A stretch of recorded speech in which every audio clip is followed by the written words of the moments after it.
Vamos falar dos novos carros da NASCAR? Roda a vinheta.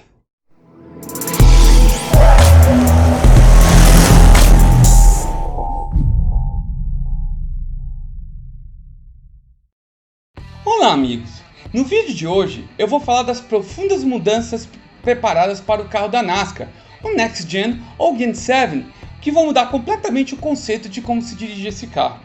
Mas antes, já dá aquele tapa no like, compartilhem nas suas redes sociais, além de se inscrever no canal e ativar o sininho para notificações. Me ajudem nesse projeto para trazer cada vez mais conhecimento aos fãs de carros e automobilismo. Antes de iniciar, devo lhes alertar que boa parte dos mecanismos do atual carro são de picapes dos anos 60 e, por isso, algumas tecnologias que vocês verão são bastante ultrapassadas. Também que as análises que aqui constam são um misto de pensamentos meus e feedbacks fornecidos pelo engenheiro da Toyota Laerte Zata em entrevista ao canal Na Pista do YouTube. Transmissão.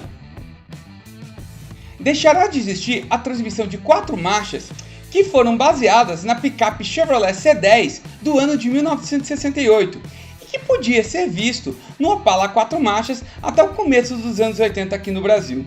Entrará no lugar uma transmissão de 6 marchas sequencial, semiautomática, num conceito bem semelhante ao que a Stock Car Brasil usou até o meio da década passada. A partir de agora, deve ser normal os pilotos trocarem marchas e ovais, muito parecido com o conceito usado na Fórmula Indy. A estratégia pode aparecer de diversas formas, como overdrive em ovais rápidos ou quando houver grandes diferenças entre a velocidade final de retas e a velocidade das curvas, como acontece em Pocono, por exemplo. Aerodinâmica. Um dos focos da NASCAR é a geração de downforce pela parte inferior do carro. Por isso, trabalhou-se em túnel de vento o projeto de um difusor que fica no assoalho na parte traseira do carro. Também deverão ter componentes ajustáveis na carenagem para adaptação a diferentes circuitos. O intuito desses dois adventos é seguir o que a Indy vem trabalhando e explorar o downforce pela parte inferior do carro, que não gera turbulência e tenta evitar fenômenos como o do oval de Kansas no final da temporada do ano passado, onde era impossível ultrapassar por causa da geração de turbulência trazida pelo ar frio e pesado do dia, algo incomum na NASCAR, mas que deve ser evitado. O splitter dianteiro ficará numa posição mais alta do que a atual. Isso ajuda em situações de freada, pois o carro vai pender para frente e isso deve ajudar a gerar mais pressão aerodinâmica na entrada das curvas. Rodas e pneus. Serão 2 mudanças fundamentais nesse conjunto. Primeiramente, as rodas terão uma porca de cubo único, ao invés das 5 porcas usadas anteriormente. Um sistema que já é usado no mundo inteiro e que finalmente será incorporado aos carros da NASCAR. O maior ganho, acreditem, será diminuir os problemas de multas por falta de porcas no final da corrida. A segunda mudança serão as rodas, que passarão de ter aro 15 para aro 18 polegadas. Para garantir que entre na mesma caixa de roda, o pneu será com um perfil mais fino. Isso deve ajudar bastante na diminuição de inconsistências de desempenho que atualmente são indesejadamente comuns de um jogo para o outro. Freios.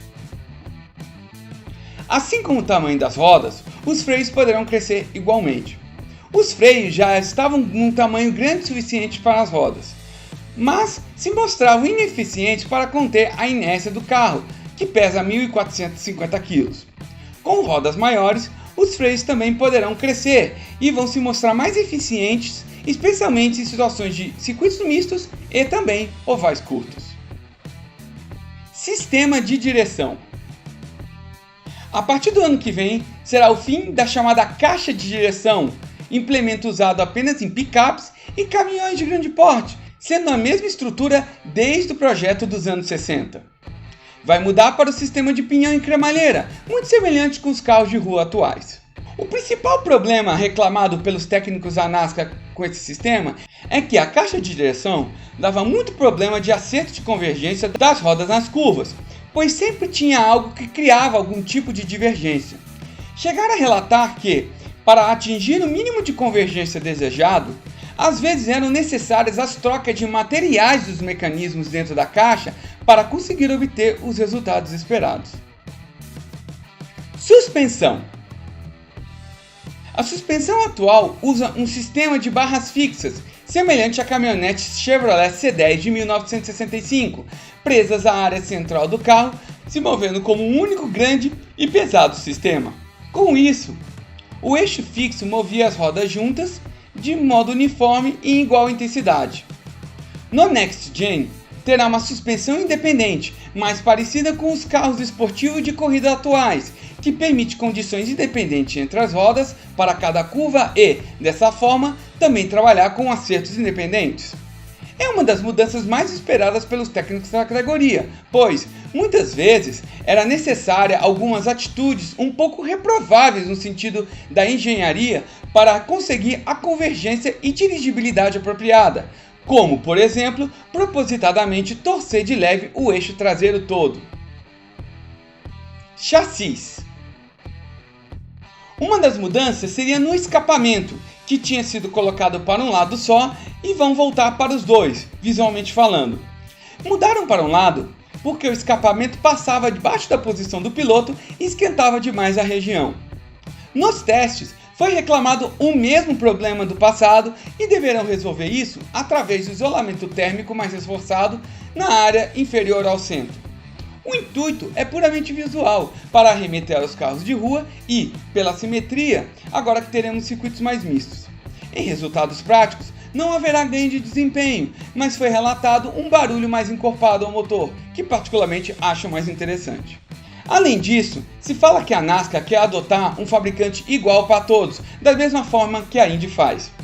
Este ainda não foi definido, e foi dito que a Dallara estaria nas conversas inicialmente para ser esse fornecedor, mas parece que a empresa Technic foi vista instalando uma fábrica na região de Charlotte, o que reforça a ideia de ter sido a fornecedora escolhida.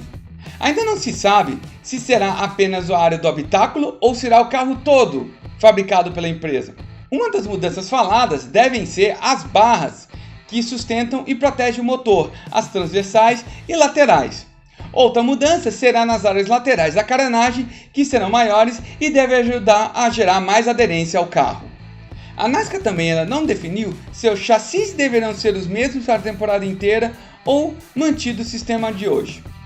As equipes hoje trabalham com 4 conceitos de carro, para ovais curtos, intermediários, superovais e mistos. Os conceitos construtivos variam muito de um tipo de circuito para outro, como espaços na área inferior do carro, por exemplo.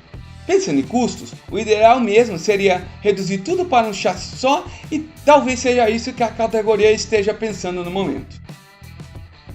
Abastecimento.